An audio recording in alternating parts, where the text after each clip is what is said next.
রাজধানীর পল্টন থানা এলাকায় পৃথক দুই স্থান থেকে মানবদেহের বিচ্ছিন্ন অঙ্গ উদ্ধার হওয়ার ঘটনায় চাঞ্চল্যের সৃষ্টি হয়েছে। ২৮ ফেব্রুয়ারি ২০২৬ শনিবার সকালে এসব অঙ্গ উদ্ধার করা হয়।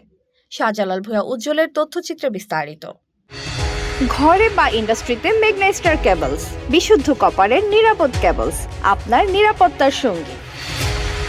পুলিশ সূত্রে জানা যায়, রাত আনুমানিক ৩টার দিকে স্কাউট রোকেয়া ম্যানশনের সামনে হাঁটু থেকে পায়ের পাতা পর্যন্ত একটি বিচ্ছিন্ন পা উদ্ধার করা হয়।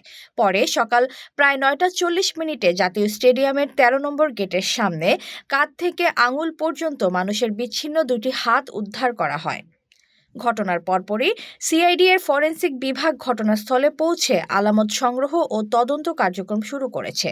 পুলিশ জানায়, উদ্ধার হওয়া অঙ্গগুলোর সঙ্গে সংশ্লিষ্ট ব্যক্তির পরিচয় শনাক্ত করা হয়েছে। HPL uPVC pipe and fittings, শক্ত, মজবুত ও দীর্ঘস্থায়ী, এক পাইপে জীবন পার। নিহত ব্যক্তি হলেন মোহাম্মদ ওবায়দুল্লাহ, তার পিতা আব্দুল হানিফ মিয়া, মাতা রানী বেগম। তার বাড়ি শিবপুর উপজেলার শঙ্করদী তাতারকান্দি ডাকঘর সদরচর, জেলা নরসিংদী। তার জন্ম ১ মার্চ ১৯৯৬। পুলিশ ও সংশ্লিষ্ট সূত্র জানায়, ঘটনাটি হত্যাকাণ্ড কিনা এবং এর পিছনে কারা জড়িত তা উদ্ঘাটনে তদন্ত চলছে। বিস্তারিত তথ্য সংগ্রহ ও ফরেনসিক পরীক্ষার ফল পাওয়ার পর এ বিষয়ে নিশ্চিতভাবে বলা যাবে বলে জানিয়েছেন তদন্ত সংশ্লিষ্টরা। তামান্না ইসলাম তন্নি, নিউজ 24 বিডি।